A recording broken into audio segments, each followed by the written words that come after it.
ఆహ్లాదిక క్రియలన్నింటిలో కూడా వేసిన నేను బంధిస్తుంటగా నీ యొక్క కార్యం మాలో జరిగించి మమ్మల్ని ఉత్తేజింప చేయమని నీ వాక్యమే మమ్మల్ని బ్రతికించను. మేము ఓనాథాన్ని వాక్యముల ఆశ కలిగి ఉంటుండగా మీరే సహాయం చేసి నడిపించు. యేసు వారి పరిశుద్ధ నామమున వేడుకొంచున్నాను తండ్రి, ఆమేన్.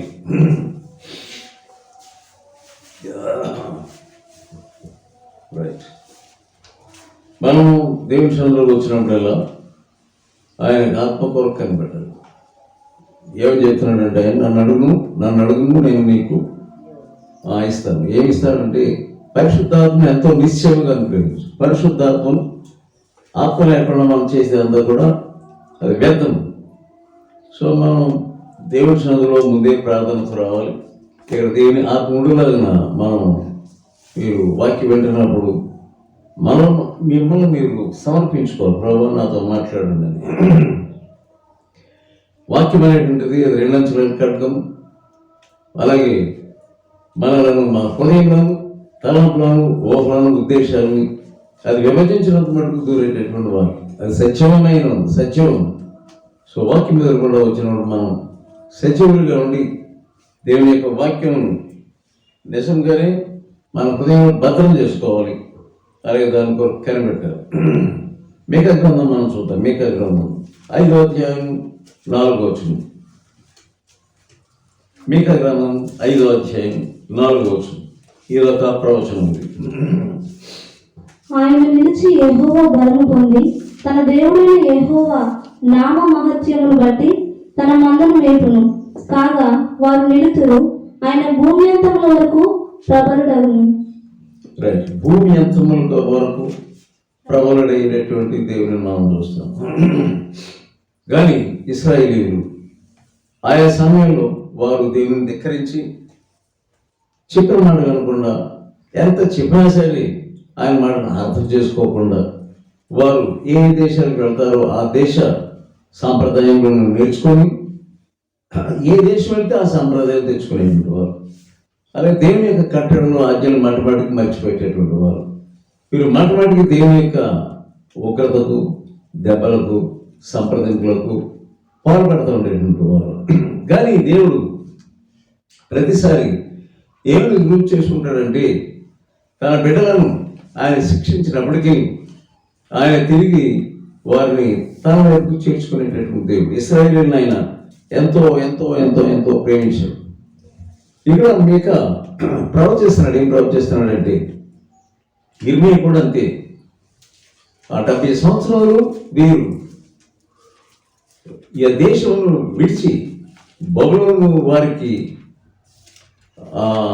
బానిసలే 70 సంవత్సరాలు. ఎందుకంటే పెద్దలుగడే లేపి తన ప్రవక్తలను వారి దగ్గర పంపించినప్పటికీ వారు మాట వినలేని వారే ఉన్నారు. మాట వినేటువంటి వారు కాదు. కనుక వాళ్ళకి చెప్పిన వాక్యం నెరవేరింది. ముందు ఎన్ని హెచ్చరికలు చేసినా, ఎన్నిసార్లు వాళ్ళు గద్దించిన పరిస్థితులు బాగోలేదు. ఇక్కడ మనం 1వ వచనం చూద్దాం. 1వ వచనం మనం చదివినటువంటి అధ్యాయంలోనే 1వ వచనం చూద్దాం. సమూహములుగా కూడును, శత్రువులు మన పట్టణము ముట్టడి వేయుచున్నారు. వారు ఇశ్రాయేలీయుల న్యాయాధిపతిని కర్రతో చెంప మీద కొట్టుచున్నారు. చూడండి ఎలా ఉంది పరిస్థితి. అలా ఉంది. ఇశ్రాయేలీయుల న్యాయాధిపతిని చెంప మీద దేంతో కొడుతున్నారంటారు? కర్రతో కొడుతున్నారు. ఎనిమీస్, శత్రువులు. సో దీన్ని ఎవరు మార్చలేరు. ఎందుకంటే ఇప్పుడు బాగానే ఉంటుంది. కానీ ఎంత చెప్పినా వినకపోతే మరి తిరిగి లేకుండా ఉంటుందంట. మరి తిరిగి లేకుండా ఇశ్రాయేలీయుల అధిపతిని కర్రతో కొడుతున్నారు. మరి దేవుడు ప్రేమించిన బిడ్డలే, దేవుడు ఏర్పాటు చేసుకున్నటువంటి వారే. ఆయన తన నామమును వాళ్ళకి ఇచ్చాడు, ధర్మశాస్త్ర గ్రంథాన్ని ఇచ్చాడు. అయినప్పుడు మాట్లాడకపోతే ఆయన ఏం చేస్తారు? ఎలాగైపోయి అధిపతులు ఎలా ఉన్నారు? ఇక్కడ వీరు దేవుని బిడ్డలైనటువంటి వారు బహు భయంకరమైన పరిస్థితులు ఇరుక్కున్నారు. అశూరీయులు అంటే వారు శత్రువులు. ఇశ్రాయేలు ప్రజలకు శత్రువులు ఉన్నారు. ఈ శత్రువులు అశూరీయులు. వీళ్ళ యొక్క ఆధిపత్యం, వీళ్ళ యొక్క ప్రభావం ఎంతో ఎలా ఉందో మనం చూస్తున్నాం. భయంకరమైన పరిస్థితిలో ఉన్నారు వీళ్ళు. వాళ్ళకి దేవుడు ఉన్నాడు కానీ వాళ్ళు స్వతంత్రం లేకుండా ఉన్నారు. వాళ్ళకి అప్పటికే ఇస్రాయేల్ యొక్క రాజ్యం వాళ్ళు చాలా మంది పట్టేసుకున్నారు. ఇప్పుడు యోధా దగ్గరికి వచ్చి యోధా దేశంలో ఎరుషలేం ముట్టడి వేస్తున్నారు. ఇంకేమిటి? సో రెండు రాజ్యాల్లో ఇశ్రాయేలు ఒకటి, తర్వాత యోధా రాజ్యం పరిస్థితి ఎలా ఉన్నదంటే మనం సమూహం కొడుతున్నారు. ఇక వాళ్ళ పరిస్థితి ఎలా ఉన్నదంటే ఎంత చేసినా సరే వాళ్ళ యొక్క పరిస్థితి అంతా ఇక్కడ వ్రాయబడి ఉన్నదంతే.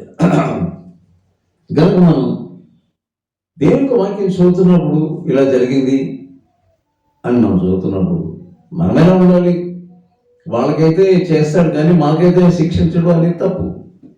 దాని తర్వాత వచ్చిన మనం చూద్దాం 3వ అధ్యాయం వెళ్ళిపోతాం. మీకా 3వ అధ్యాయం 4వ వచనం. వారు దురాత్మను అనుసరించి నడుచుకుని ఉన్నారు. ఏంటంటే ఎందుకు కారణం ఏంటి? ఎందుకు అయిపోయారు వీళ్ళు? ఏమన్నా అక్కడ ఉంది? దురాత్మను అనుసరించి నడుచుకుని ఉన్నారు. ఏంటది? దురాత్మను, దుర్మార్గత. ఇదేమి రో అనుకుంటున్నాను. సరే కనుక దేవుని యొక్క వాక్యం జాగ్రత్తగా పరీక్షించుకొని ఇంటికాడ బాగా చదువుకుంటూ ఉంటే సో మన టగటగటగటగా మనం చదివేయడానికి పనిచేస్తుంది. సో ఇక్కడ దుర్మార్గతలో పడ్డారు. దుర్మార్గత దేవుని యొక్క వాక్యం విరోధంగా నడుచుటే ఎంత చెప్పినా వినని పరిస్థితి. వాళ్ళు ఎవరో అన్నిళ్ళు దుర్మార్గులుగా ఉన్నారు అని అంటాం మనం. కానీ దేవుని బిడ్డలే దుర్మార్గులుగా ఉంటే ఇంకేంటి? దేవుని బిడ్డలే దుర్మార్గత అనుసరించి నడుస్తున్నారంట వాళ్ళు.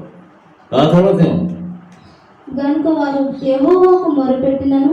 అది చాలా మంది ఇళ్లలో ఏంటంటే మేము ప్రార్థన చేస్తున్నాడు అమ్మాయి అడుగుతూ ఉంటారు. ఈ విపత్తు వచ్చింది, ఆ విపత్తు వచ్చింది, కన్నీరు ఇదంతా వచ్చిందంటే అసలు మీరు ప్రార్థన చేసుకున్నారా అంటే ఏమంటారంటే మేము రోజు ప్రార్థన చేసుకుంటామంట. సో దుర్మార్గతను అనుసరించి నడుచుచు మనం ప్రార్థన చేయాలి. ఎందుకంటే భయం చెప్పులు ప్రార్థన చేసుకుంటాం. బాబోయ్ ఆయన ఉగ్రతను మేము భరించలేము అని ఏం చేస్తారంటే ప్రార్థన చేస్తారు. కానీ అదొక తృప్తి అంతే. నీ ప్రార్థన నీకు తృప్తి. నేను ప్రార్థన చేసుకున్నాం, మీరు కుటుంబాలను చేసుకుంటున్నారా? ఎందుకు చేసుకోమండి? మీరు మీ పెద్ద అబ్బాయి వస్తున్నాడా? వాడండి. ఎంత చెప్పినా రాడు. ఇక మీరే చెప్పాలి. కానీ నాకు ఇది ఒక ఉద్యోగం ఏంటంటే వాళ్ళ పెద్ద అబ్బాయితో మాట్లాడాను నేను. ఇది ఒక ఉద్యోగం. మరి నువ్వేం చేస్తున్నావు? నువ్వు తండ్రిగా నువ్వేం చేస్తున్నావు? తల్లిగా నువ్వేం చేస్తున్నావు? నేను చెప్తే వినడు. ఎవరైనా తయారు చేసావు. దుర్మార్గతను అనుసరించి నడిచేదాను నీవు. నా పిల్లడు లేవలేదు, నా కూతురు లేవలేదు అంటారండి. వాళ్ళ తయారు చేసినా నీవు. దుర్మార్గులు అంటే ఏంటి? అసలు లెక్క లేకుండా అసలు ఫస్ట్ లెక్క లేకుండా లేవడం. మా ఇష్టం ఎప్పుడు మేము వేస్తే మీకెందుకు అంటారు. ఇది దుర్మార్గత. ఉదయకాలంలో మనం లేచి ఆయన ఆరాధించాలి. 4 గంటలు లేచి ఆరాధించాలి. ఇవేంటంటే ఇక నీ దుర్మార్గుడు అంటే దుర్మార్గత నీకు అలవాటు అయిపోయింది. దాన్ని బట్టి మొదటి సమయమే దుర్మార్గత ఎంతోమంది చెప్తున్నాం వినడం లేదు. బాబాయ్ చలి అంటున్నాడు. ఈ సమయంలో నీ పైకి శిక్ష వచ్చినప్పుడు అప్పుడు మేము ఏడ్చిన ప్రయోజనమే. నీ బిహేవియర్ ఫస్ట్ గడియలోనే బాగలేదు, లేచినప్పుడే బాగలేదు. ఆయనను అనుసరించాలంటే ఆయన నామంలో నువ్వు ప్రార్థన చేసుకుంటేప్పుడు ఎంత మౌనంగా దేవుని సోదరులకు కనిపెట్టి. సరే కొంతమంది అర్ధరాత్రులు 12 గంటలు 1 గంట వరకు ఉంటారు. మరి నీవే యుద్ధ మార్గం ఏర్పాటు చేసుకుంటున్నావు. ఇది సినిమాలు చూసుకుంటా రాత్రి పడుకునేటప్పుడు ఆఖరు బాగా చేసే పని అని చెప్పండి. నువ్వు మంచివాడు, అందరిలోనూ మంచిదాని నీవు కూడా చాలా మంచివాడు, అందరి దృష్టిలో మంచివాడు. కానీ నువ్వు చేసేది లాస్ట్ పడుకోక ముందు చేసేది ఏంటి చెప్పండి. పడుకోక ముందు చేసేది ఏంటి మనుషులు? వాక్యం ఎదుర్కొంటారు. చెప్పండి, మీరు వాక్యం వింటున్న వారు చెప్పండి. మీరు పడుకోక ముందు నువ్వు చేసేది ఏంటంటే మా టీవీని బంద్ చేసి పడుకుంటావు. అది ఇప్పుడు వరకు జరుగుతున్న ఈ సన్నివేశాలన్నీ మెదడులు ఎక్కించుకున్నాం. ఆ దుర్మార్గత అంతా మెదడులు ఎక్కించుకున్నాం. మరి దుర్మార్గతగా ప్రవర్తించుకుంటే ఎలా ఉంటారు? ఈ సినిమా అంటేనే దుర్మార్గుని యొక్క చరిత్రలు అవన్నీ. చరిత్ర దుర్మార్గత మనకి చూపించేదే సినిమాలో దుర్మార్గతను చూస్తాం, క్రైమ్ చూస్తాం, సెక్స్ చూస్తాం, హాస్యాన్ని చూస్తాం, దుర్మార్గతను చూస్తాం. దేంతోనూ పడుకొని పడుకోక ముందు స్విచ్ ఆఫ్ చేసుకుంటాను. బుర్రలంతా ఎక్కించుకున్న తర్వాత నీకు రాత్రి అంతా వచ్చే పరిస్థితి ఇంతే. ఒక్కోసారి హర్రర్ సినిమాలు చూస్తాం, అంటే ఉలికిపడి భయపడేటటువంటి సినిమాలు చూస్తాం. ఆ సినిమాలు చూసినప్పుడు రాత్రి అంతా కలవరం. ఈ దుర్మార్గమైనటువంటి సెక్స్ సినిమాలను చూస్తున్నప్పుడు రాత్రి అంతా కలవరమై మీ యొక్క కలవరాన్ని కూడా కలవరమై ఎక్కడ నీ మీద పడుతుంది. ఇటువంటి మరి భయంకరమైన పరిస్థితుల్లో రోజంతా ఈ సినిమాలతో గడిపి రాత్రి దేవుడు నీతో ఎలా ఉంటాడు? నువ్వు అనుకుంటున్నావు ఒకవేళ ప్రభావం నన్ను పడుకుంటున్నాను, నా తోడుగా ఉన్నా అంటున్నావు. దేవుడికి తోడుగా ఉంటున్నాడు అనుకుంటున్నావు. నీ ప్రార్థన ఆలకించడు ఆయన. సో లేచేటప్పుడు నువ్వు 12, 1 ఆ ప్రాంతంలో పడుకుంటే నువ్వు ఉదయకాలం లేస్తావు. దాన్నే దుర్మార్గత. ఉదయకాలం నువ్వు ఎలా గడపడం అలా గడపకుండా, దేవుని సన్నిధిలో గంట గడపకుండా, అలాగే పడుకునేటప్పుడు 1 గంట గడపకుండా, ఉదయకాలం కనీసం చెప్తున్నాను, కనీసం 1 గంట గడుపుకోకుండా, నీ కుటుంబారాధన లేకుండా. చాలామంది విశ్వాసం అని చెప్తా ఉన్నారు, కానీ నీ కుటుంబారాధన లేని విశ్వాసం లేదు. నీవు దుర్మార్గుడవు, నీవు దుష్టుడవు, నీ భర్తను రక్షించుకోలేనటువంటి దుష్టురాలు నీవు. ఆఖరి సమయంలో దేవుడిని అడిగితే ఏం సమాధానం చెప్తాను? ఏ సమాధానం చెప్తాను? నీ పిల్లలు దుర్మార్గులు అయిపోతున్నారు. కేవలం ఈ దుస్థితికి వాళ్ళు ఎందుకు వచ్చారంటే నేను బట్టి వచ్చాను. నీ క్రమం లేదు, నీ తలంపులో క్రమం లేదు, నీ మాటలో క్రమం లేదు. నువ్వు తల్లిగా ఎలా మాట్లాడాలో మాట్లాడలేకపోతున్నావు. ప్రక్క వాళ్ళతో నువ్వు మాట్లాడేటటువంటి అబద్ధాలన్నీ పిల్లలు కనబెడుతున్నారు. నీ దగ్గర అబద్ధాలు పుట్ట నోరు తెలిసి అబద్ధాలు మాట్లాడతాను. నీ కుటుంబంలో దేవుడు ఎలా ఉంటాడు? నేను ఒక్కదాన్ని అయిపోయినండి అంటారు. వీళ్ళందరూ నా మాట విన్నారు. సరే నువ్వు ఒక్కదాన్ని ఎలాగవుతావు? మేరీసినా సరే అనే ఆమె ఒక్కదే. ఆమె వెళ్ళినటువంటి ఆ దేశం డార్క్ కంట్రీ, చీకటి ప్రాంతాన్ని ఏర్పాటు చేసుకుంది. ఆ ప్రాంతంలో మగవాళ్ళు కూడా వెళ్ళి సేవ చేయలేదు. మగవాళ్ళు కొంతమంది మేము అక్కడికి వెళ్తామని అంటే no, you are not eligible అనేవారు. ఎందుకంటే ఎంతమంది మగవాళ్ళు బాగా దట్టమైన వాళ్ళు వెళ్ళి అక్కడ వాళ్ళని చంపేసి తినేసారు. వాళ్ళు 100 మైలు ఆపంటారు. కానీ ఈమెను ఎవరు ఆపలేకపోయారు. ఈమెను ప్రార్థన చేసుకో. డేవిడ్ లివింగ్స్టన్ అనేటటువంటి చరిత్రను ఫాలో అయిందని, తనకి జీవన విధానంలో ఫాలో అయిందని, ఆయన యొక్క సాహసం, ఆయనను ఒక పులి ఫస్ట్ అక్కడికి వెళ్ళగానే ఒక పులి జపం పట్టుకొని ఊగి చేసినాడు. ఇంకా తిరిగి కలిసేద్దాం మనం. ఆ టైంలో కొంతమంది వచ్చి వాళ్ళు బాణాలు వేసి దాన్ని చంపేశారు. కానీ 2 నిమిషాలు చచ్చిపోయిండేవాడు. అయినా సరే దాంతో సేవ చేశాడు. కష్టాలను ఎదుర్కొని. సోదరులారా, మీరు మిషనరీ చరిత్రలు చదవరు. ఇప్పుడు ఆదివారం వాక్యం వింటారు. విగ్రహం ఏమన్నా తర్వాత ఏం చేస్తారు? మలస్టమే భయమే. వాక్యం విన్న తర్వాత కూడా టీవీ ఓపెన్ చేస్తున్నాను, లేకపోతే రాజకీయాలు చూస్తాను, లేక క్రికెట్ చూస్తాను. ఎంత భయంకరం! నీవు క్రైస్తవులండి. ఆదివారం ఈ క్రికెట్లు, ఈ రాజకీయాలు ఎదిగాయి. ఎంత దేవుని యొక్క ఉగ్రత భయంకరంగా ఉంటుంటే చంపదెబ్బలు తింటుంటే ఏకానికి సిగ్గు లేకుండా ఇవన్నీ చూస్తూ ఉంటావు. ఏంటి అది ఆచరణ లేవు. ఎందుకు? పరిశుద్ధాత్మ శక్తి నీలో లేదు. ఎందుకంటే సెలవు పట్టుకుంటున్నాను.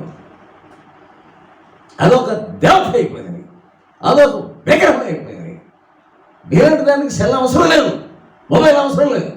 ఎందుకంటే దుర్మార్గంతో ఉన్నటువంటి ఆ వైద్యుని కూడా నువ్వు చూస్తూ చూస్తూ నీ ఒక దుర్మార్గుడు అయిపోయావు,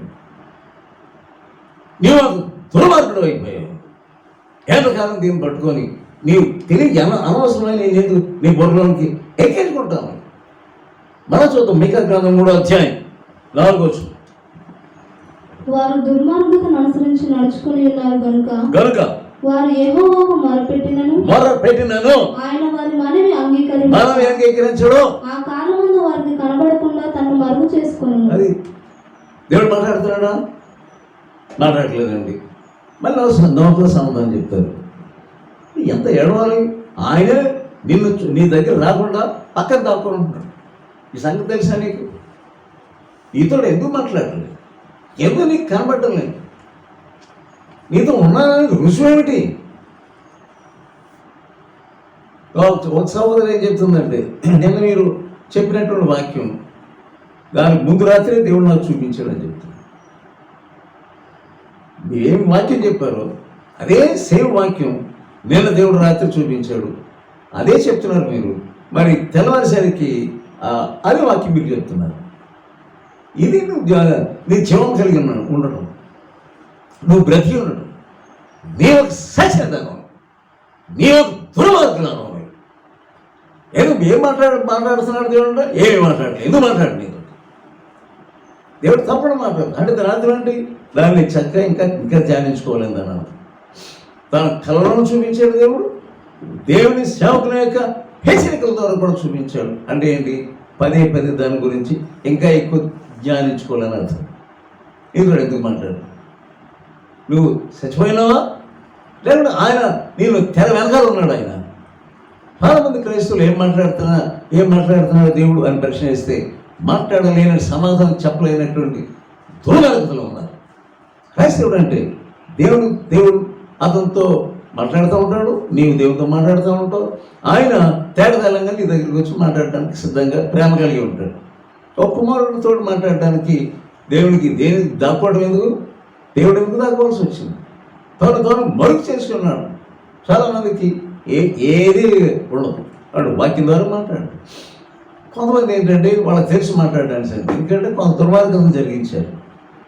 నువ్వు దుర్మార్గతను జరిగించేసి గౌరవ స్నానం చేసేసి ప్రభువా నాతో మాట్లాడడం బైబిల్ తెలియజేస్తే నీకు మాట్లాడేస్తాడు. ఒకవేళ వచ్చిన దెయ్యం మాట్లాడుతుంది నీకు. నీకు తోడుగా ఉన్నాను, నువ్వు దుర్మార్గం జరిగించినాక నీకు తోడుగా ఉన్నాను అంటే ఏంటి? నీకు దెయ్యం వేస్తుంది. ఏదో చేసే కార్యక్రమం ఎంతకాలం వెళ్ళా దేవుని విసిగిస్తూ ఉంటావు. అందుకని దేవుడు వారికి కొందరికి ఉన్నాడు. సోదరి దేవుడు మాట్లాడకుండా ఉండడు. మాట్లాడలేదంటే నీలో తప్పు ఉంది. తర్వాత ఏమో ఆహారం నములుచు సమాధానమును ప్రకటించు వారును. ఆహారం నములుచు అంటే మరి క్రిస్మస్ అంటే ఏంటి? క్రిస్మస్ అంటే ఏంటి? ఇదే ఆహారం అంటే అందరూ ఆహారం తింటారు. క్రిస్మస్ చేసుకోలేని వాళ్ళు కూడా ఆహారం తింటారు. కానీ ఇదేంటంటే మన పండుగ అంటే ఏంటి? మన అనుకూలమైన ఆహారం. మంచి ఆహారం లేకపోతే డైనింగ్, డ్రింకింగ్, ఇప్పుడేమో ఇంకా డ్యాన్సింగ్, మందిరాల్లోనే డ్యాన్సింగ్, బాగా తినేయడం, తాగేయడం, తినేయడం. ఆహారం నవ్వులుచు సమాధానమును ప్రకటించేవారును. అది మళ్ళీ ఏం చేస్తారంట? సమాధానమును ప్రకటిస్తూ ఉంటారు. ఇదే ప్రీచర్స్ యొక్క పరిస్థితి. ఇదే ఆహారం నమ్ములుచు. ఒకసారి అన్నా ఈ క్రిస్మస్ టైంలో ఒకసారి ఉపవాసం ఉంది. ఒకసారి ఏంటి అసలు ప్రతి క్రిస్మస్ రాత్రి ఉపవాసం ఉండడం మంచిది. ఎవరు బోధకులు, ఎవరు అనారోగ్యంగా ఉన్నారు వాళ్ళ గురించి నేను చెప్పడం లేదు. అయ్యో పాపం ఆమె అనారోగ్యం ఉందండి, ఆయన అనారోగ్యం ఉన్నారు, నేనేమన్నాను మరి అన్నాను. కనీసం క్రిస్మస్ టైంలో ఈ ఫాస్టింగ్ ఏంటంటారు? క్రిస్మస్ టైంలో ఫాస్టింగ్ ఉండాలి. ఎందుకంటే ముఖ్యంగా నువ్వు బోధకుడు అయితే తప్పకుండా ఓ పూట ఫాస్టింగ్ ఉంటాం మంచిది. ఎవరు కొబ్బరి వండి కోడి కోసి రెడీ ఉంటే మేమేలా ఆహారం నమ్మకుండా ఉంటాం అంటావు నువ్వు. దాన్ని పండుగ వినలేక తినేసేదానికి అంటావు నువ్వు. భోజనం ఖాళీగా ఉంచుకోవయ్యా, భోజనం ఖాళీగా ఉంచు. అసలు నీవు తినకుండా బొచ్చకేదాన్ని వస్తే బాగుంటుంది పండగ దినాల్లో. ఈ పండగ దినాల్లో ఏమొచ్చినా తినేసేటట్టున్నాము. ఎంతకాలం ఇలా ఉంటావు? ఎంత దుర్మార్గత ఇది. నీ ఆత్మ నశించిపోతుంది. నువ్వు పాతాళకి వెళ్ళిపోవడం సిద్ధంగా ఉన్నావు. ఏ కానీ నమ్మడం ఎలా నమ్ముతున్నావు? అసలు ఇంత ఎలా నమ్ముతున్నావు? లేకుండా ఒక గ్లాస్ జావ త్రాగేసి మెదడు కోడుకొని తినేస్తానంటాం. పండగ అంటే అది. మరి ప్రకటన పూర్తి తినేసి ఆడ స్టేజ్ మీదకి వచ్చి మీ అందరికి సమాధానం కలుగును కాక అంటున్నాను. ఆ తర్వాత ఇంకేమో చూడండి. ఒకడు తమ నోట ఆహారము పెట్టని యెడల, ఒకవేళ బిర్యానీ లేదనుకోండి, ఏ ఊరని వెళ్తాం కానీ వంకాయ కూర పెడతాడు. అది తిట్టి వస్తాం మా ప్రసంగమే.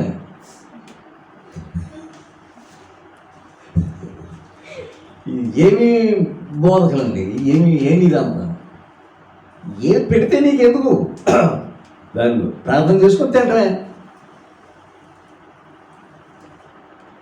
ఒకవేళ ఆ రోజున బిర్యానీ వండలేదంటే ఇంకా పట్టుకొని అమ్మని పట్టుకుని తిట్టేస్తారు. అనుకోండి, అది నువ్వు తల్లివేనా అని మొదలు. పెట్టని వాళ్ళకి ఏం పెడతారంటారు? షాబాలు పెడతారు. ఇదొక ట్రూప్, క్రిస్మస్ ట్రూప్. మరి ఆయన ఎదురు వెనకాల వెళ్ళే వాళ్ళందరూ ఇంకా తిట్టుకుంటారు. నడవంటారా మన పాస్టర్ గారు బయట ఇప్పించేస్తారు మన బిర్యానీ ఈరోజు. ఇంతే తిండో. క్రిస్మస్ అంటే తిండి లేకుండా క్రిస్మస్ లేదు. మార్వల్స్ చదువుతారు. ఎంతమంది నాకు ఎలా ఉండేది. ఇది క్రిస్మస్ అంటే కొబ్బరాన్నం కోడి మాంసం ఇంతే. అది మాకు చిన్నప్పటి నుంచి నేర్పించారు. నేర్పించే కొన్ని సూత్రాలు ఉన్నాయి తల్లిదండ్రులు. తండ్రి ఏం చేస్తాడంటే క్రిస్మస్ మార్నింగ్నే కోడి కాలుస్తూ ఉంటాడు. అది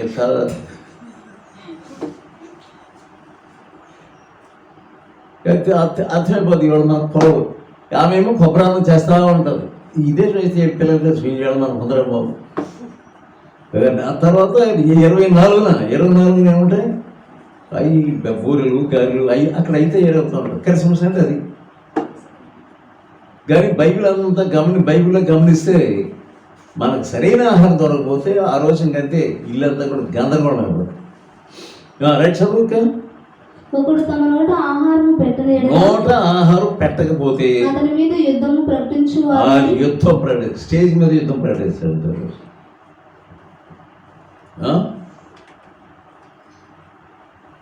ఏమయ్యా మీకు అది పండుగ తెలుసా మీకు? ఏమిటి ఇవంతా యుద్ధం ప్రకటిస్తారు. ఇటువంటి ప్రీచర్స్ ఉన్నారు. ఇంకేం చేస్తారని చూడండి. అక్కడ 9వ వచనం. యాకోబు సంతతిలోని ప్రధానులారా, ఇశ్రాయేలీయుల అధిపతులారా, అది సంఘ పెద్దలారా, డేకన్స్ లారా, బిషపులారా, న్యాయమును తృణీకరించుచు దుర్నీతిని నీతిగా ఎంచువారులారా. నీ దుర్నీతిని అదే దుర్మార్గత అంటే. దుర్నీతిని నీతిగా ఎంచడం అన్ని పర్వాలేదు. ఎప్పటి నుంచో ఎప్పటి నుంచో యాన్సెస్టర్స్ సమయం నుంచి ఇదే వస్తుంది. సరే మార్మన్స్ పొందిన తర్వాత ఈ దృశ్యాలు నాకు గుర్తుకొచ్చినప్పటికీ తప్పకుండా నేను ఈ చికెన్ తినాలి అనేది నాకు లేదు. నా పది నుంచి పోయిందండి. ఏ రోజు దేవుడు పెడితే చికెన్ ఆ రోజు తినడమే. కానీ ఆ రోజు మనకి డబ్బులు లేవని వెళ్ళి అప్పులు చేసుకొని తినడం అనేది మార్మన్స్ పొందారంటారు. నువ్వు డబ్బులు లేవు, చికెన్ తెచ్చుకోవడం డబ్బులు లేవు. ఎందుకు నువ్వు అప్పులు చేసి చికెన్ తెచ్చుకుంటున్నావు? ఎందుకు తెచ్చేవాడు నేను, కానీ మానేసి. నేను మార్మన్స్ పొందిన తర్వాత మా మామగారు ఒకసారి ఇంటికి వచ్చాడు. ఎప్పుడు వచ్చాడంటే క్రిస్మస్ రోజు వచ్చి ఇవాళ క్రిస్మస్ కదా మా అందరూ వచ్చారు. సరే, నేనేమో ఎక్కడికి వెళ్ళకూడదు, ఏమి తేయకూడదని నిర్ణయించుకున్నాను. ఏమో చక్కగా వంకాయ కూర వండి మంచి చక్కెర శుభ్రంగా, అది ఎంతో మరి మసాలా గిసాలు అన్నీ వేసిందేమో అది ఏమని అనుకోవాలని. ఆయన తింటున్నప్పుడు ఆయన ముఖ కలగట్లంతా ఏమన్నా ఉందంటే, ఏం దొరికాడు నాకు, దొరక ఏలుడు దొరికాడు నాకు. అంత అయిపోయిన తర్వాత ఎప్పుడు నాకు నమస్కారం చేయనోడు శుభ్రం తినేసి ప్లేట్తో నమస్కారం, నీకు నమస్కారం అని వెళ్తుంది. చాలా కాలం తెలియదు, చాలా కాలం తెలియదు. ఇక అది లేదంతే. ఒక స్నేహితుడు వచ్చి అదొకటి బాధ చేస్తూనే ఉంటాడు అప్పుడప్పుడు. ఒకటి నీకు ఎందుకంటే ఎప్పుడు ఒకటో రెండో డ్రెస్సులు ఉంటాయి అంతే, 6 డ్రెస్సులు వాడు వాష్ చేసుకుంటూ ఒకటి వేసుకుంటాడు, చూసుకోవడానికి. ఎంతమంది ఎప్పుడు ఎవరి క్రీమ్స్ అంతా కూడా అలా ఉండేది. మార్బల్స్ పొందిన తర్వాత షూస్ కొనుక్కోవాలి, లేదు పాత రిపేర్ చేయించుకోవాలి అంతే. మరి అతను ఏమన్నాడంటే, ఒకరికి నేను ఈ బిజినెస్ మొదలుపెట్టాను తెలుసా నీకు అంటే, ఇన్స్టాల్మెంట్ బిజినెస్. ప్రతి ఆఫీస్కి తిరుగుతాడు, నేను ఈ బట్టలు వ్యాపారం వీడికి బోధ చేస్తాడు. ఈ పారి వ్యాపారంలో దిగాడు. ఎందుకు దిగాడు? నా దగ్గరికి వచ్చాడు. నేను తీసుకోవడానికి నీకు తెలుసు కదా, కానీ నీకు తీసుకోవయ్యా, నీకు బట్టలు లేవు కదా. బట్టలు లేవంటే కాదు, బట్టలు లేవని కాదు, అవసరం కదా, తప్పేమొచ్చింది, నేను తీసుకోను, సేమ్ గా నేను తీసుకున్నాను.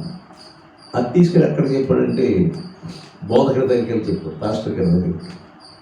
నెక్స్ట్ సండే ప్రసంగం, గర్విష్ఠుడా అని మొదలెడుతున్నాను.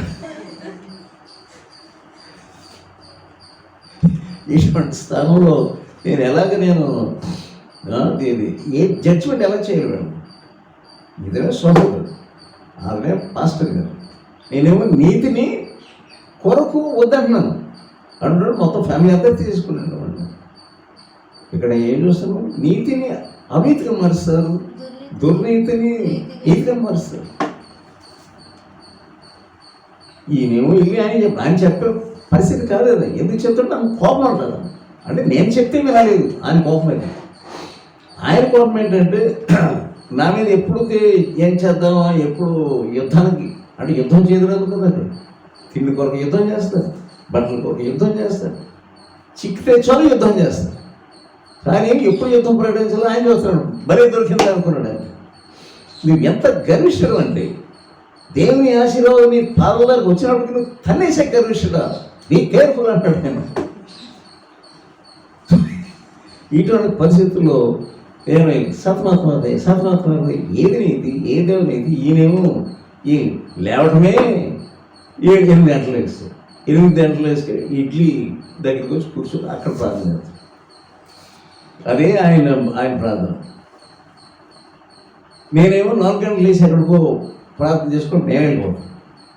ఏ మాదిరి చూపిస్తున్నాడు, ఈయనే మాదిరి చూపిస్తున్నాడు.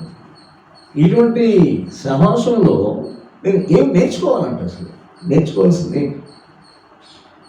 కానీ దేవుడి సభలోకి వెళ్తే నీకు అనేక విషయాలు బోధిస్తాయి.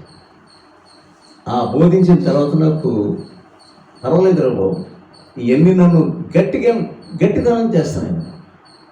ప్రతి శుద్ధిత బలంగా చేస్తున్నాను. చేసేవి అభివృద్ధి కార్యం.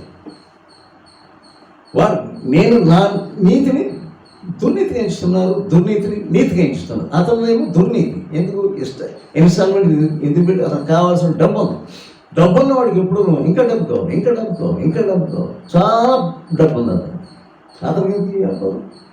ఎప్పుడు ప్రార్థన చేసుకోవడం టైం ఎక్కడ ఉంటుంది, వ్యాపారానికి సరిపోతుంది. సోదరులారా, మీరు ఈ క్రిస్మస్ని ఎలాగా ఆచరిస్తున్నారు తెలియదు. దీని మీద మనసు తీసేసాడు. ఆ రోజున తప్పకుండా చికెన్ వేయాలి. ఇది తప్పింది అభిప్రాయం. తింటాం తప్పు కాదు, అభిప్రాయం తప్పు. What is your attitude? Christmas అంటే ఆయన ఆరాధించు, ఆత్మశుద్ధితో నువ్వు ఆరాధించు. ఏది ఇంట్లో ఏదో ఉందో లేదో మనకు అనవసరం. ఏది ఉన్నా కానీ ప్రార్థన చేసుకొని తినమంటారు. చర్చిలో కూడా ఏంటంటే ఎలా ఉన్నది దినాలు. నేను ఒకరోజు ఎక్కడో మీటింగ్ ముగించుకొని ప్రాంతంలో వెళ్తానంటే 12:30కి కూడా ఆ చర్చి రోగిపోతుంది. అంతే ఒకటోసారి రెండోసారి ఇక మళ్ళా ఇంకా ఎవడో ఉన్నాడు ఈ పాట పాడేవాడు. కానీ ఇదేంటంటే చర్చ్ అంతా కూడా రోగిపోతుందండి. ఈ కోడి పుంజు ఏంటది, ఈ సంఘం తరపున పాట 500 రూపాయలు. ఎంత భయంకరం దుర్నీతిగా ఏంటి ఇది. ఎవడో బాగా బొచ్చున్నట్టు కూడా అకస్మాత్తు 1000 రూపాయలు అంటాడు, లేకపోతే 2000 అంటాడు. ఇంకా అంత చర్చ అంతా అయిపోతాడు. అందరూ ఆయన చూస్తాడు. ఆయన చూసినప్పుడు ఆయన మేషం ఇలా అనుకుంటూ ఉంటాడు. ఆయన నన్ను అందరూ చూస్తున్నారు అని. ఎంత భయంకరమైన విషయం. ఇది ఏమన్నా నీతియా? దేవుని నీతిని మనం నెరవేరుస్తున్నాము. సోదరులారా, క్రిస్మస్ టైంలో ప్రతి ఒక్కొక్కరితో దేవుడు మాట్లాడుతున్నాడు. ఇది నీతిగా మీ మార్గంలో మార్చుకోనండి. ఇది యెహోవా ఆలయం, ఇది యెహోవా ఆలయం. ఇర్మియా గ్రంథం చూద్దాం. ఇర్మియా గ్రంథం, ఇది యెహోవా ఆలయం, ఇది యెహోవా ఆలయం అని నువ్వు అంటున్నావే. వాక్యం ఏం చెబుతుంది? నిజమే యెహోవా ఆలయం అని నువ్వు అంటున్నావు. సరే, వాక్యం చదవాలి కదా. చదవండి. ఇది యెహోవా ఆలయం, ఇది యెహోవా ఆలయం అని నీవు అంటున్నావే. 7వ అధ్యాయము 4వ వచనం. 7వ అధ్యాయము 4వ వచనం.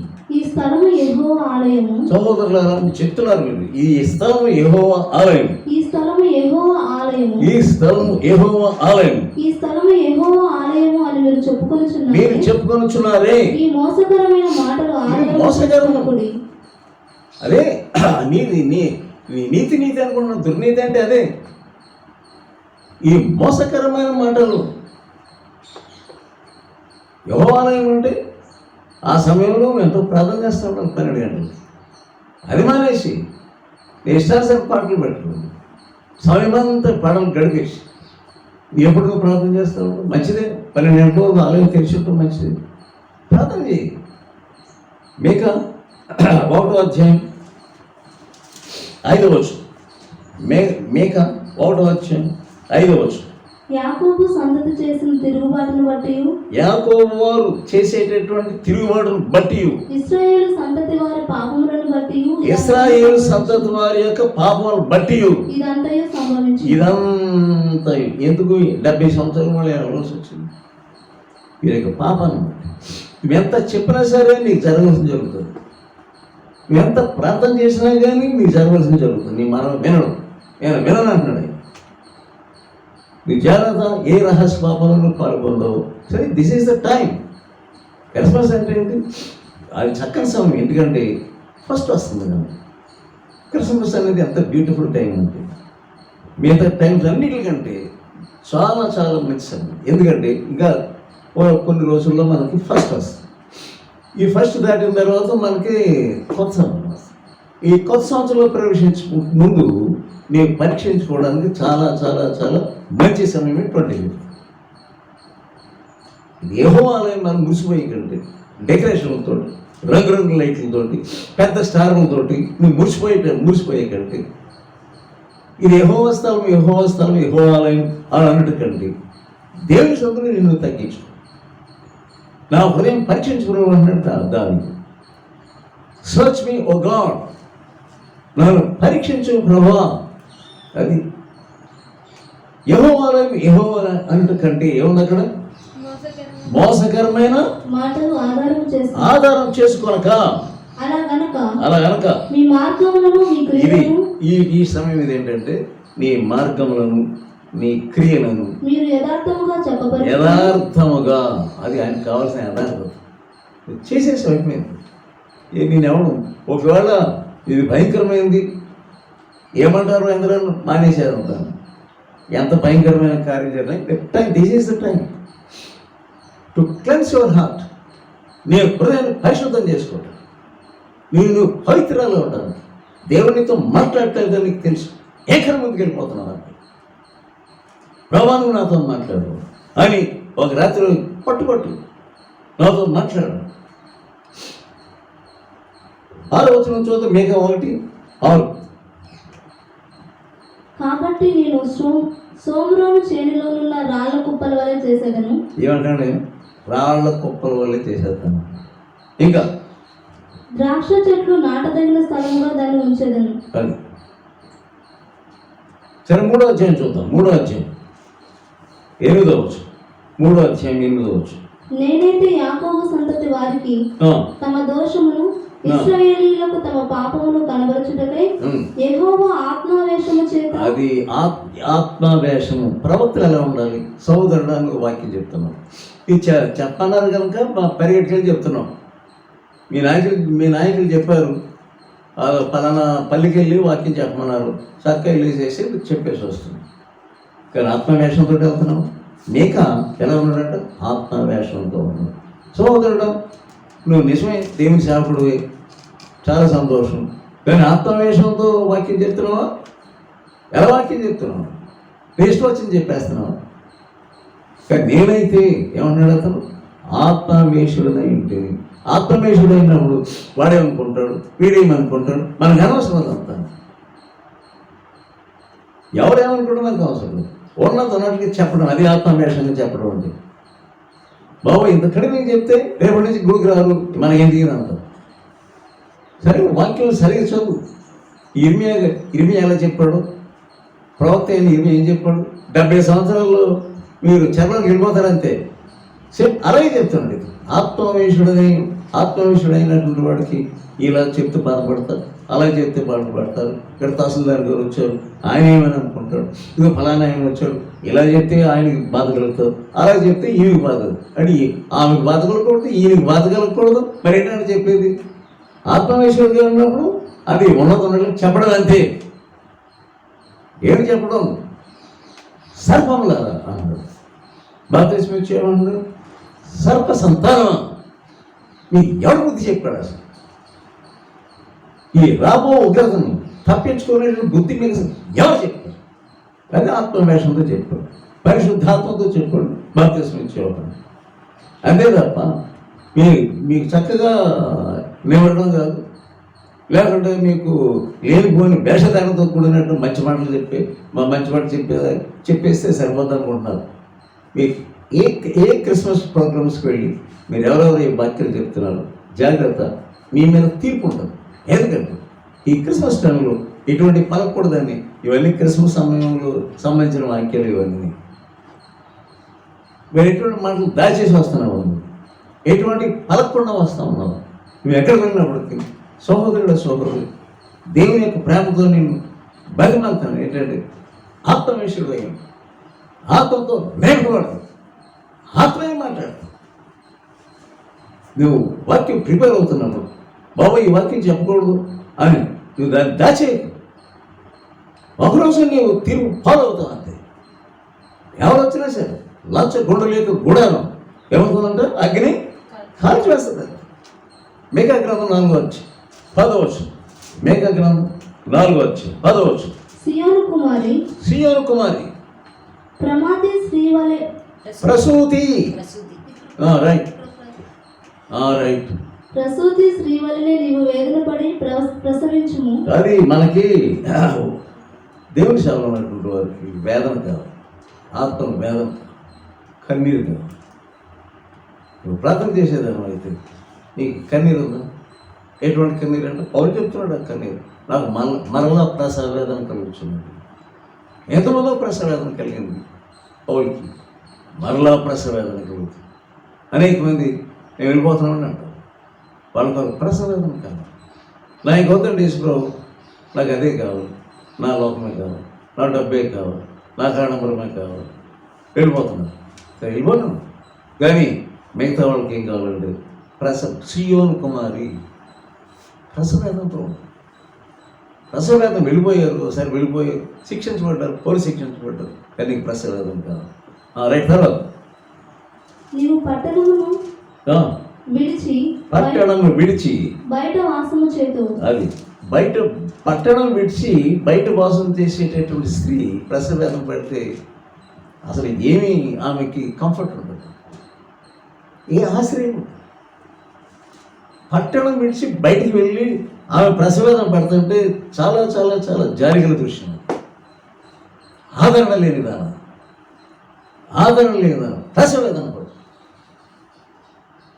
విశ్వాసులైనటువంటి వారు మన సంఘాల్లో ఇటువంటి వారు ఉండరు. ఎటువంటి వారు అంటే సంఘం తగ్గిపోతుంది, సంఘం అనేది దానికి ఆదరణ లేకుండా పోతుంది.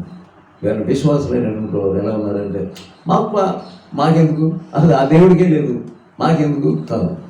ప్రసవేదన తెచ్చు, ప్రసవేదన పడవలసినటువంటి రోజులు క్రిస్మస్ అంటే ప్రసవేదన పడు. అయ్యో దేవుని యొక్క సంఘం అనేది ఓ భయంకరమైన పరిస్థితులకు వచ్చేసి అందుకు ప్రసవేదన కావాలి. 5వ అధ్యాయం చూద్దాం. మీకు 5వ అధ్యాయం 2వ వచనం. బెత్లెహేము ఎఫ్రాతా, బెత్లెహేము ఎఫ్రాతా, యూదా వారి కుటుంబంలో నీవు స్వల్ప గ్రామమైనను. స్వల్ప గ్రామము బెత్లెహేము ఎఫ్రాతా అంటే, ఎఫ్రాతా అంటే పాతకాల పేరు. బెత్లెహేము, బెత్లెహేమునకు పాతకాల పేరు ఏంటంటే ఎఫ్రాతా. బెత్లెహేము ఎఫ్రాతా, యూదావారి కుటుంబములలో నీవు స్వల్ప గ్రామమైనను. స్వల్ప గ్రామము, ఆ పెద్ద పెద్ద గ్రామాలు ఉన్న పెద్ద పెద్ద పట్టణాలు యోధా వారి స్థలములలో, కానీ ఇవి స్వల్పం, చాలా చిన్న. ఈ బెత్లెహేము సంగతి మనకు తెలుసు. అది ఎవరు హోమ్ టౌన్ అది దావీదు యొక్క స్వస్థలం, హోమ్ టౌన్. సో ఆ స్థలంలో అక్కడి నుంచి బయలుదేరిందంటే ఒక ఆమె. వార్ఫా ఉన్నది, రూతు ఉన్నది. వార్ఫా తిరిగి అన్ని సర్జరీ పద్ధతి చేసి మళ్ళీ అక్కడికి వెళ్ళింది. వచ్చినట్టే వచ్చింది ఈ వార్ఫమ్మ, ఏదో చేసినట్టే చేసింది. మంచి మాటలే మాట్లాడింది. వార్ఫమ్మ మాటలు చాలా మంచి మాటలు. మళ్ళా ఆమె ఒక ముద్దుకు పెట్టిందంట. మళ్ళీ ఈ ఒకటి కొంకరి చేసలేదు. ఇలా ముద్దు పెట్టేప్పుడు ఏమంటారు, ఓ ఎంత బ్రహ్మాండమైన ప్రేమ దేవుడు అంటే అనుకుంటారు. మనకి ఎలా ఉంటుంది, ఈ వర్గంలో చాలా ప్రేమ కలిగినటువంటిది, ఇంత కష్టపడి ఇంత దూరం నడిచి వచ్చిందంటే అనుకుంటారు. కానీ ఆమె రెండు మాటలు తెలియజేసిందంతే ఈమె యొక్క భక్తి అంతా కూడా. అమ్మ నేను పిల్లలు కరినా నీ భర్తను తేలేను, అదొక మాట. ఏం మాట ఆమెకి కంగారు వేసిపోయింది. ఆ కంగారు అసలే మనుషులు ఆడపిల్లలు అంటేనే కంగారు ఒక్క మాటలో తెలియజేయచ్చు. అమ్మాయిని నేను పెళ్లి చేసే పరిస్థితిలో నేను లేను. ఇప్పుడు నేను పెళ్లి చేసుకొని గర్భం ధరించి నీకు పిల్లడిని ఇవ్వాలన్నా ఆడవాడు పుడతాడుగా ఉంటాడు, నీకే సరిపోతాడు. ఆ ఒక్క మాట సరిపోయిందండి. నేను నీకు ఈ శరీర సంబంధమైన సుఖాన్ని ఇవ్వలేను, అయితే నువ్వెందుకు నాకు అనుకున్నాను. నీవెందుకు, నీ సంఘం ఎందుకు నాకు అసలు పెళ్లి చేయలేనటువంటి సంఘం నాకెందుకు బాబు. చాలా సంఘాలను మెచ్చుకుంటారు, చాలా సంఘాలు మంచి ప్రతిష్టమైన సంఘాలు ఉన్నాయి. నేను వెళ్ళగానే పూలదండలతో ఆహరిస్తాను అంటే అది ఓవర్ఫన్. రూత్ ఏమన్నా చెప్పు, రూత్ ఏమన్నది ఏ మైనస్ అది. నాకు పిల్లవాడు వద్దు, ఎవడు వద్దు కదా. అసలు నాకు నీలో ఉన్న దేవుడు నాకు కాదు. ఫినిష్ అయిపోయింది. చాలామంది ఉంటారు టైం కొరకు కనబడతారు. ఎప్పుడు ఈ పెళ్లి ప్రస్తావనలో ఎగిరిపోదాం చూస్తున్నారు. మోటములు కట్టుకొని చక్కగా జెండాకి జై అని గెలిపోతారు. బెత్లెహేములో ఎటువంటి కార్యములు జరిగినాయి. మళ్ళీ తిరిగి వచ్చిందండి బెత్లెహేము నవీన్. ఎటువంటి కార్యాలు జరిగింది? పశ్చాత్తాపడ్డదండి. నేను చేసిన తప్పు, నేను బెత్లెహేము మొదలడమే తప్పు. బెత్లెహేములో దేవుని ఆత్మ పనిచేస్తుంది. ఒకవేళ కరువు వస్తే భరించాలి. తల్లి ఏ కరువు వస్తుందో అది దొరకదు, ఇది దొరకదని కరువు వస్తుంది. కానీ ఆ టైంలోనే నీ యొక్క విశ్వాసం పరీక్షించబడుతుంది. ఓర్పు వల్ల, సహనం వల్ల, ఈ పరీక్షలో, అగ్ని పరీక్షలో నీవు నెగ్గి దేవుని యొక్క సహవాసము, దేవుని యొక్క సన్నిధిలో నీవు దేవుడు చూసుకుంటాడు. నాకేం కావాల్సి వచ్చింది, నేను మనిషి అనే సంగతానికి తెలుసు, నాకేం కావాలో ఆయనకి తెలుసు, ఆయనే చూసుకుంటాడు. అది నువ్వు సత్య స్థలంలోనే నేను సస్తాను. నీ సమాధి నా సమాధి పక్క పక్కన ఉంటాయి. నీ దేవుడే అక్కడేముంది, నీ దేవుడే నా దేవుడే దైవం.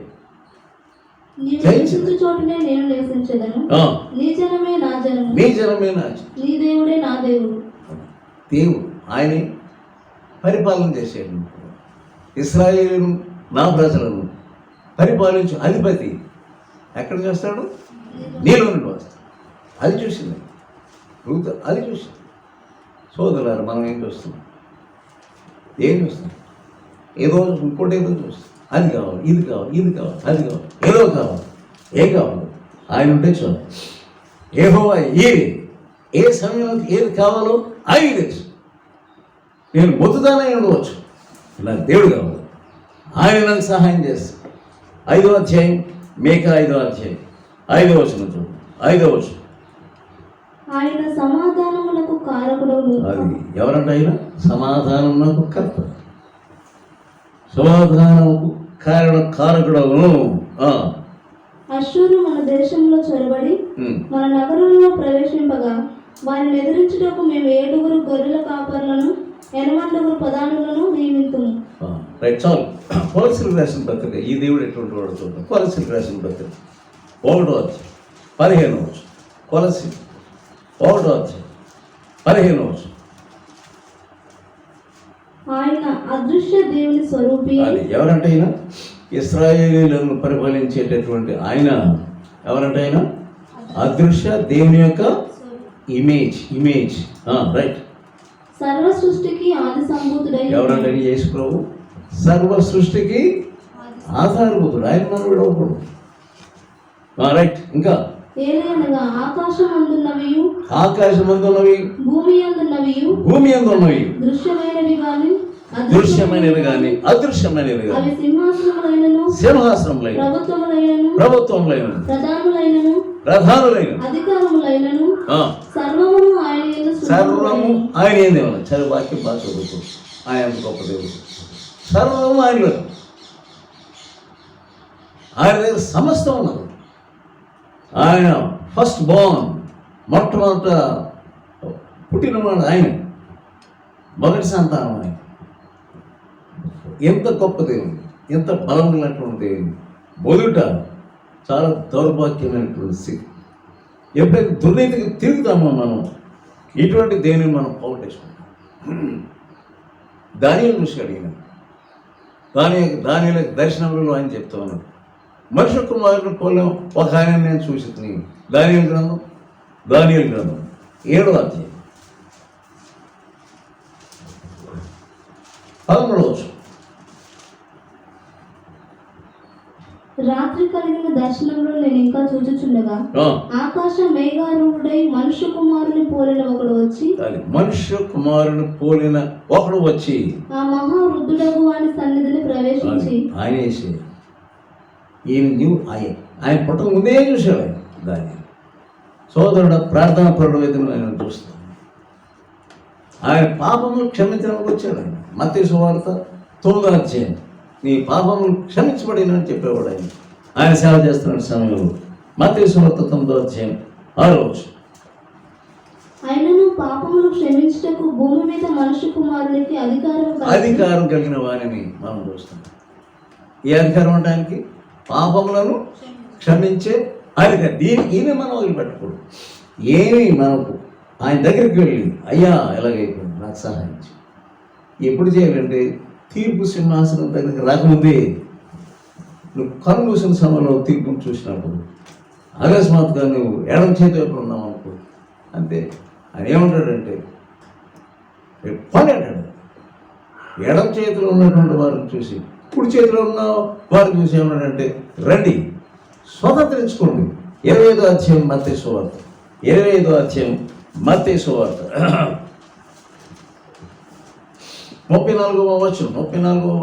అప్పుడు రాజు తన కుడివైపున ఉన్న వారిని చూసి నా తండ్రి చేత ఆశీర్వదించబడిన వారులారా రండి, లోకము పుట్టినది మొదలుకొని మీ కొరకు సిద్ధపరచబడి ఉన్న లోకం పుట్టినది మొదలుకొని సిద్ధపరుస్తున్నాడంటే ఆయన మన కొరకు రాజ్యమును స్వతంత్రించుకోండి. ఎడవైపు ఉన్నటువంటి వారిని చూసి మనం ఏమనుకుంటున్నామంటే ఎలాగైనా వెళ్ళిపోతాను, నేను ప్రార్థన చేసుకుంటున్నాను కదా, ఎలాగైనా వెళ్ళిపోతాను అనుకుంటున్నావు నీవు. నిన్ను చూసి ఏమంటాడంటే ఆయన 41వ వచనం, శపింపబడిన వారు శపించబడిన వారు నన్ను విడిచి అపవాదికి వాని దూతలకును సిద్ధపరిచిన నిత్యాగ్నిలోనికి పొండి. అంతే. సోదరులారా, మనం ఎవరు మాట్లాడకూడదు. ఈ వాక్యం ఉంటున్నప్పుడు నీవు పొండి అనే మాట నువ్వు వినకూడదు. ఎన్ని క్రిస్మస్ ఆచరించి, ఎన్ని పండుగలు ఆచరించి పొండి అనే వాక్యం వింటే ఆ రోజు నువ్వు దుఃఖముఖివై ఏడబోతున్నావు. ఆయన నువ్వు సరే, చాలామంది వెళ్ళిపోయారు, తక్కువ మంది ఉన్నారు, కానీ వారి మీదే ఆయన దృష్టి ఉంది. పోతే పోయి వెళ్ళిపోయిన వాళ్ళందరూ వెళ్ళిపోయారు. మేకా గ్రామం 5వ అధ్యాయం 7వ వచనం. మేకా గ్రామం 5వ అధ్యాయం 7వ వచనం. యాకోబు సంతతిలో శేషించిన వారు యెహోవా కురిపించు మంచు వలెను. అది ఎలా ఉంటారంట? యెహోవా కురిపించు మంచు వలెను. ఎంత ఆశీర్వాదం చూడు. యెహోవా కురిపించు మంచు వలెను. ఇంకా మనుష్య ప్రయత్నము లేకుండాను నరుల యోచన లేకుండాను గడ్డి మీద పడు వర్షము వలెను ఆయా జనముల మధ్యలో నుందురు. ఆయా జనముల మధ్య ఉంటారు. మనుషుల ప్రయత్నం వచ్చాక ఉద్యోగాలు సంపాదించాలనుకుంటున్నారు. మనుషుల యొక్క ప్రయత్నం ద్వారా ఏదో ఇది చేసేస్తాను, అది చేసేస్తాను, అది ఇదన్నీ చేసేస్తాను, నేను గొప్పవాడిని అయిపోతాను అనుకుంటున్నాను. నో, మనుషుల ప్రయత్నం లేకుండానే ఆయన నిన్ను ఆశీర్వదించగలరు. నిన్ను యోసేపుగా ఆశీర్వదించగలరు. నీ ప్రయత్నాలన్నీ కూడా, టైం అంతా కూడా దేని కొరకు ఖర్చు పెట్టేస్తున్నాను, కానీ ప్రార్థన గడపడానికి ఇష్టం లేదు. ఆయన యొక్క ఉద్దేశం, ఆయన యొక్క మనసు శేషించిన వారి మీద ఉన్నది. జాగ్రత్త. మేమింతే, నేను తక్కువ, నేను చిన్న, మేము 10 మంది, ఈ గదిని కొనవలసింది. నిన్ను ఎవరో ప్రయత్నం లేకుండా కురిపించు మంచు వలె, గడ్డి మీద కురిసే వానవని నేను చేయడానికి ఆయన సిద్ధంగా ఉన్నాడు. ఆ ధన్యతలు ఉండడానికి ప్రయత్నించి, ఎందుకంటే ఈ సర్వలోకమును పరిపాలించగలిగినటువంటి ఆయన బిడ్డలను పరిపాలించేటటువంటి అధిపతి నేను 2 వస్తాను. ప్రార్థన చేసుకుంటాను.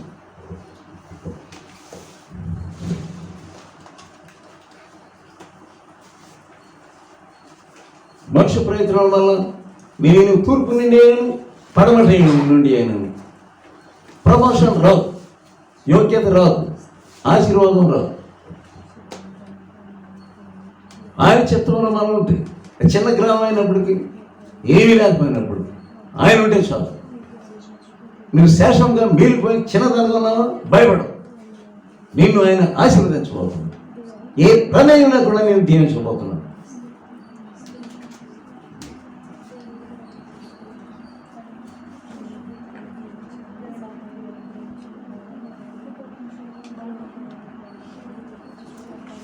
ఆయన పేరే బలవంతుడైన దేవుడు, శక్తి కలిగినటువంటి దేవుడు.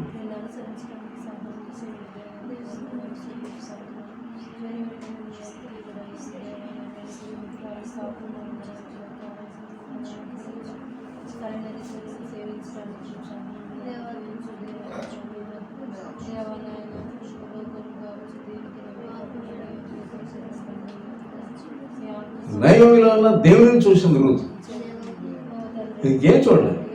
ఆమె పశ్చాత్తాపడుతున్నప్పటికీ పర్వాలేదు, ఆయన నష్టపోయినప్పటికీ పర్వాలేదు. ఆమెలో దేవుడు ఉన్నాడు. దేని వైపు తిరిగి వెళ్తాను, నేను ఆమెతో పడి వెళ్తాను.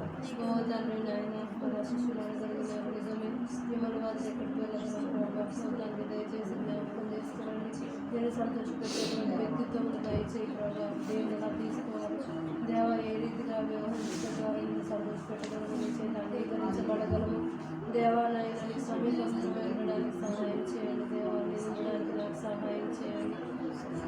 జీవాధిపతి నీకు వందనాలు, జీవజలంలో ఉండడానికి వందనాలు నాయన. బలవంతుడమైన దేవానికి స్తోత్రాలు, నిత్యుడైన తండ్రి నీకే స్తోత్రాలు నాయన. కృపా కనికరము కలిగిన దేవా, దయచేసి సహాయం అనుగ్రహించు. ఏది కార్యాన్ని వింటా ఉందో ఆ కార్యాన్ని ఏ విషయంలో మా జీవితంలో చూసుకోవాలి కానీ దేవాన్ని కొంచెం ఉండడానికి శక్తి దయచేయండి. మా యొక్క అంతంగా వారికి దేవ నమ్మకస్తులు మా భక్తి పెరగడానికి, ఆత్మీయత పెరగడానికి సహాయం చేయాలి. నిజమైన స్థితిలో ఉండని ఏ విషయంలో శక్తి జాలు దేవాలయ 5 గోతాలు